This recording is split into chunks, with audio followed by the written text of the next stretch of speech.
अरे thank you.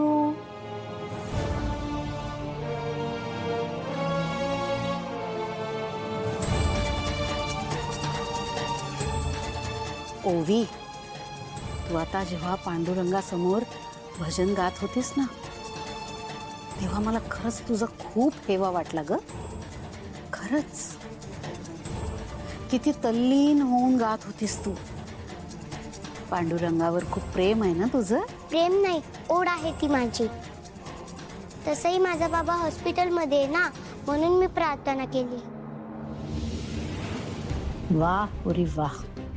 त्या सावलीकडून नुसतं गाणंच घेतलं नाहीयेस, तर तिच्याच सारखी विठ्ठलाची भक्तीही घेतलीस की.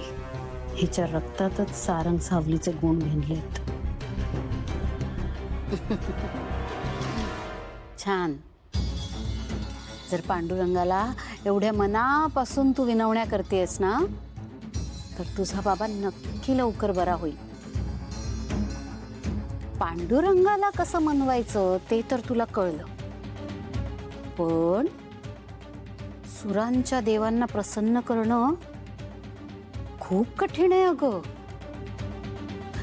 त्यासाठी ना खूप साधना करावी लागते, खूप रियाज करावा लागतो, खूप मोठी तपश्चर्या असते ती. आणि तुझी ही साधना पूर्ण करायला तुला कोण मदत करू शकतं माहितीये? मीच. हो.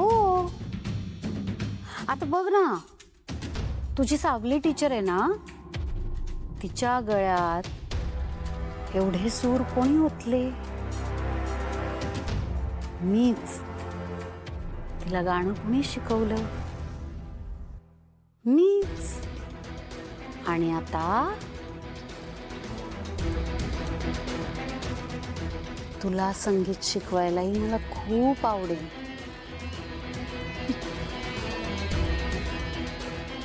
माझ्या हातून तुझ्या या छोट्या छोट्या हातात माझ्या सुरांचा गंडा बांधशील.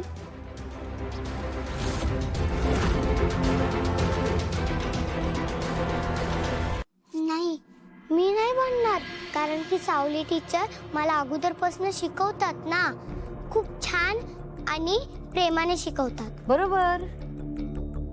ती छान आणि प्रेमाने शिकवणारच तुला, कारण तिला कोणी छान आणि प्रेमाने शिकवलंय? मी. आता बघ ना,